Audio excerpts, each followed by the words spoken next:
Okay, so let's talk about it. The Marvels. It's a movie I've really been anticipating since I saw the first 2 trailers, so I came into this movie tonight looking to have a great time. I'm not the type of consumer who goes to movies looking for reasons to not like something. Every time I go to the movies, I want to enjoy myself. Unfortunately for me, that didn't happen tonight. Is it an indictment on the actors or even the director in this case? I don't think so. So let's talk about the good and the bad of this film. Iman Vellani is excellent in this movie. There's no denying that she has star power, she has the gravitas to carry this character of Miss Marvel, and honestly without her, I think this movie would have been even more of a dud than it ended up being for me. She embodies this character perfectly. The way that she reveres Captain Marvel and Nick Fury and is always talking about, oh, is this an Avengers test? Am I going to be a part of this bigger universe? She is excellent in this movie. Teyonah Parris plays Monica Rambeau in this movie, and even though I believe that down the line she'll be named Photon, she wasn't named in this movie, which is fine. We'll discover that later on, I'm sure, because eventually you gotta get a superhero name. I think that she was really good in the limited character development that they gave her. Now, she does play a big part in the climax, and she's in the movie throughout, so she's always present. I just felt as though her character wasn't fleshed out as much as I would have liked, but we're talking about positives right now. We'll get to that later on. Her chemistry with the other cast members as well as her screen presence was awesome. Now let's talk about Brie Larson.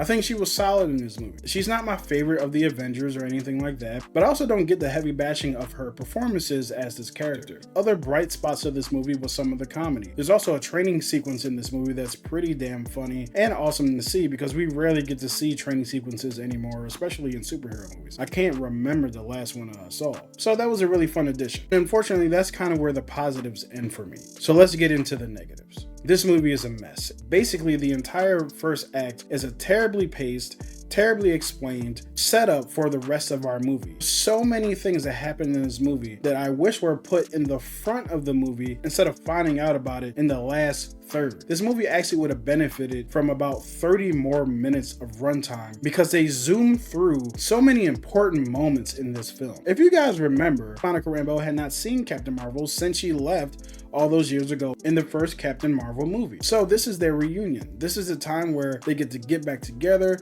form bonds, hash out potential issues or anything like that, and all of that is zoomed right through. There's so many moments like that where they do get to address those issues, but they're not given any time to breathe. All of the important moments and figuring outs are just pushed to the side to get back to the main plot of the villain's mission. There are a lot of doors that were opened that were never given any closure. There's a section of this movie where the Marvels, all 3 of them, are on a planet helping out a certain race of people to try to save them from a calamity that the villain has caused, right? And they have to leave some of these people behind. And Miss Marvel's like, hell no, why are we leaving these people behind? This will be a story beat that you would believe would follow where Miss Marvel will question what it means to be a hero. This young girl who's just figuring out her superhero career really needs that kind of guidance. It's never brought up again. We are led to believe after the first Captain Marvel movie that Carol's big mission is addressing the supreme intelligence that had her in captivity essentially from the first movie. It is addressed in this movie in about 5 seconds. Basically spit in my face as a fan and tell me, oh, that thing that you were invested in doesn't matter.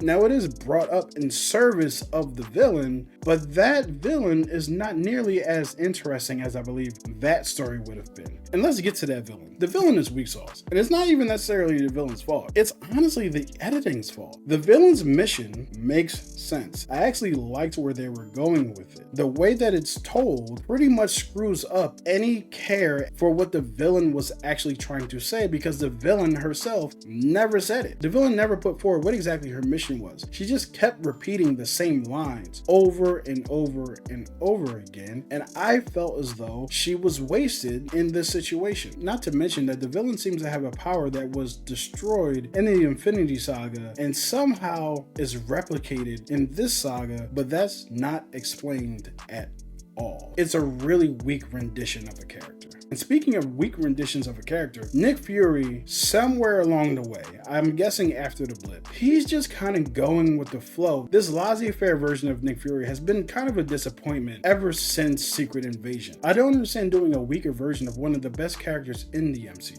I'm not interested in seeing what Fury does going forward. Honestly, I came out of this movie feeling half and half about it, but the more I think about it, the more I don't like it. Thankfully, my night of Marvel was saved by the Loki season finale. That was great. And if you enjoyed this movie, enjoy it.